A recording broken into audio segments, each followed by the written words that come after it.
Hola, este es el tercer video de puntajes transformados, donde vamos a ver lo que se denominan puntajes estándar o típicos.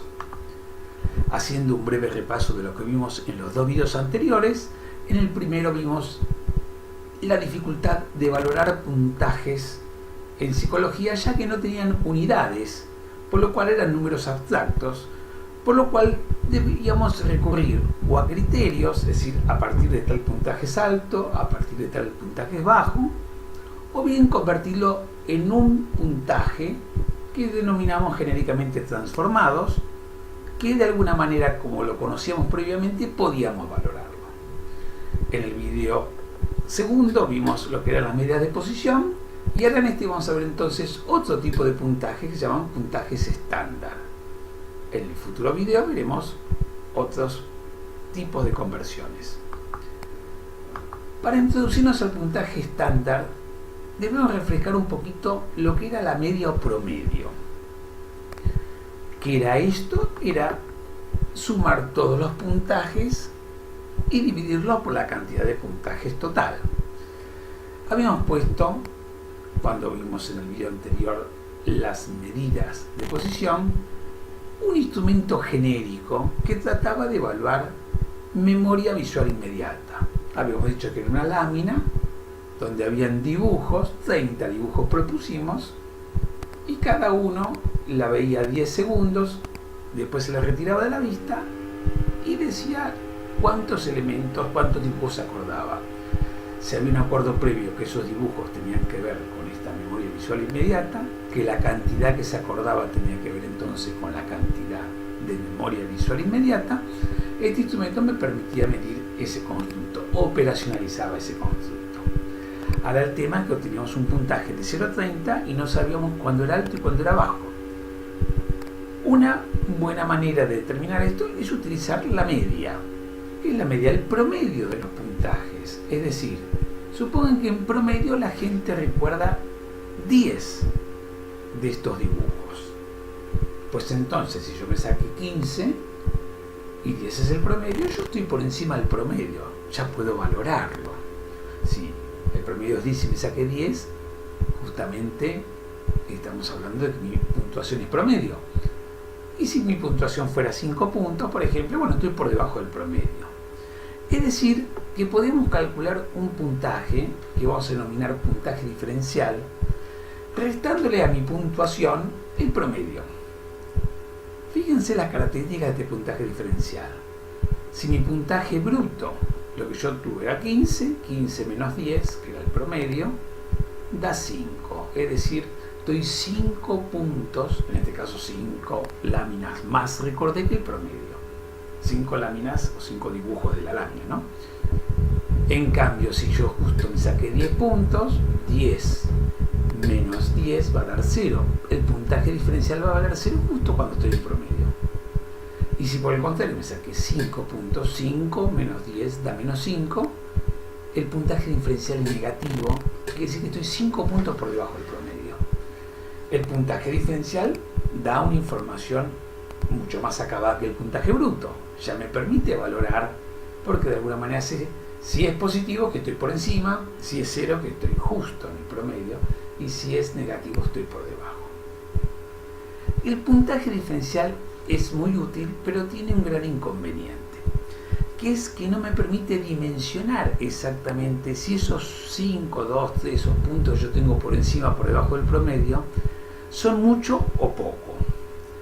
Para que se den una idea, por ejemplo, si tenemos estos lápices miden entre 7 y 14 centímetros los que tengo aquí en la mano. Si calculo el promedio, da alrededor de 10 centímetros, por lo cual este lápiz está 2 centímetros por arriba del promedio y yo me doy cuenta que es un lápiz largo. Y este que está por 2 centímetros por debajo, me doy cuenta rápidamente que es un lápiz cortito. Es decir, 2 centímetros es mucho en este promedio de 10 centímetros de los lápices. Pero si hiciera lo mismo con la altura, supónganse, de varones adultos, cuyo promedio es 1,75 m, medir 1,73 m es un poquito, 1,77 m, digo bien, es apenas esos 2 centímetros, es poco. Tendría que acercarme mucho a ver si realmente es más alto o no que el promedio. O 2 centímetros menos también está más o menos como el promedio. Es decir, 2 centímetros ahí significan una cosa distinta, porque claro, en 1,75 m 2 centímetros es una distancia pequeña. En 10, 15 centímetros, 2 centímetros es mucho. Es decir, para poder mantener esa valoración, convendría dividir esta diferencia por un número para mantener la proporción siempre en todas las mediciones que haga. ¿Por qué número tendría que dividir? Y lo razonable es que dividamos a este puntaje diferencial por lo que un promedio de los puntajes diferenciales. Es decir, podemos tomar, si los puntajes diferenciales son muy grandes, ese promedio de los puntajes diferenciales va a dar un número grande, voy a dividir por un número grande. Si en cambio el promedio de los puntajes diferenciales es pequeño, es porque los puntajes diferenciales también son pequeños, sigo manteniendo la proporción. A ese promedio de los puntajes diferenciales se lo denomina desvío estándar. Es decir, como vemos aquí en la fórmula, sería la suma de los puntajes diferenciales dividido el total de puntajes diferenciales. Hay un tema técnico con el desvío estándar, es que si hacemos la sumatoria de los puntajes diferenciales daría 0, por lo cual para evitar ese números negativos que aparecen en los puntajes diferenciales, se lo suele elevar al cuadrado del puntaje diferencial y después para compensar se le calcula la raíz cuadrada. Por eso ustedes van a ver la fórmula del desvío estándar como la que están viendo ahora, pero el concepto es este: estoy de alguna manera obteniendo un promedio de qué tan alejados están los puntajes de ese valor central.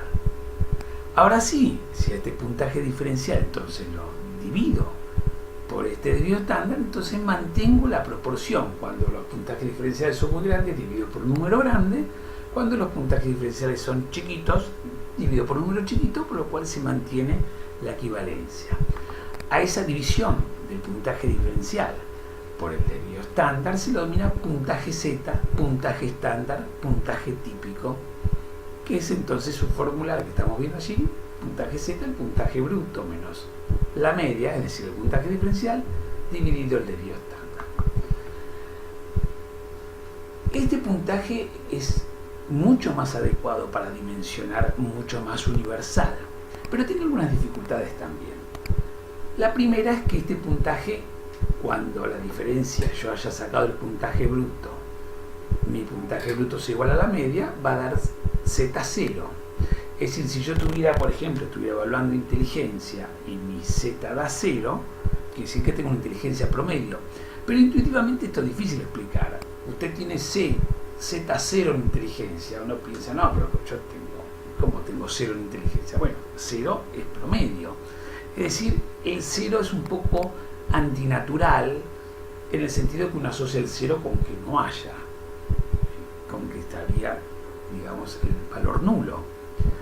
Tiene otras dificultades más, que tiene números negativos, y los números negativos son difíciles de interpretar. Los números enteros son mucho más sencillos, o los números en realidad naturales son más sencillos de interpretar.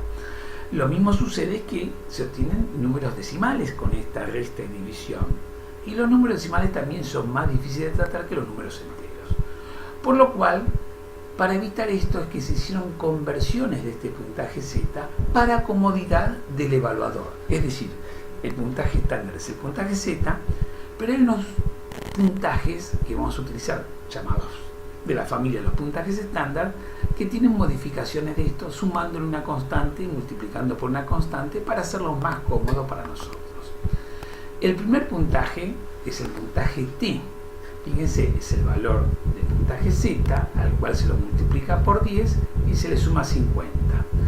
De forma tal que si Z vale 0, es decir, mi puntaje promedio, 0 por 10 da 0, más 50 da 50.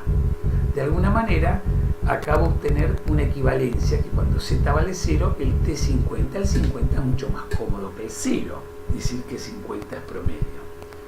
Si me saco un puntaje Z de 1, fíjense, 1 por 10 es 10, más 50 da 60. De alguna manera empezamos al multiplicar por 10 a evitar decimales.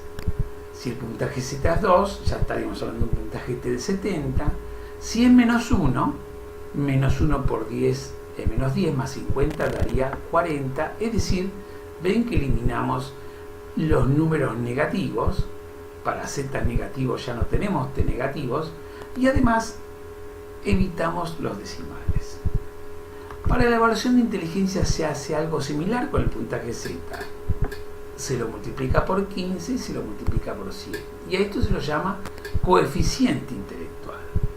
El coeficiente intelectual es un puntaje z que se lo multiplico por 5 y se le sumo 100. De forma tal que si mi inteligencia es promedio, mi z vale 0, 15 por 0, 0, más 100, 100, el coeficiente intelectual promedio es de 100 puntos.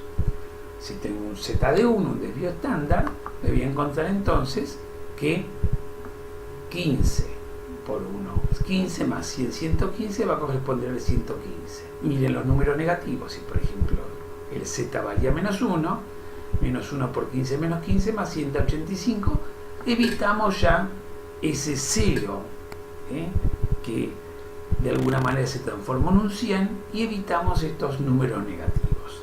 Y además, al multiplicar por 15 también evitamos muchos decimales.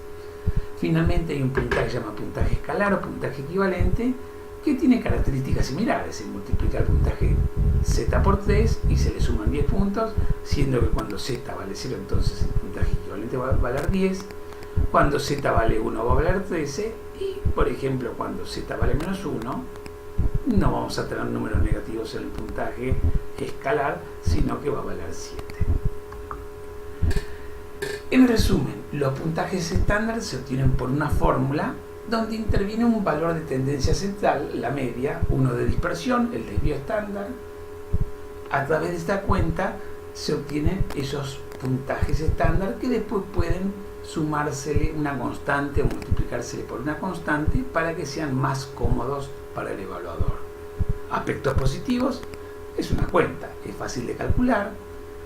Es una nueva escala porque como hago una cuenta con mi puntaje bruto, siempre que cambie el puntaje bruto, cambia el resultado de la cuenta.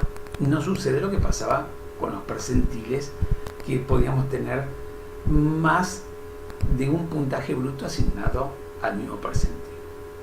El aspecto quizás más negativo es que es más difícil de interpretar. Vamos a ver en el próximo video un poco de la valoración de estos puntajes. Y además que son muy dependientes de la distribución de frecuencia, es decir, si tenemos distribuciones de frecuencia no muy homogéneas, los valores del desvío estándar de la media empiezan a ser poco representativos realmente del valor central y de la dispersión. Pues bien, entonces en la próxima clase vamos a ver otros puntajes y la equivalencia entre estos. Muchas gracias por vuestra atención.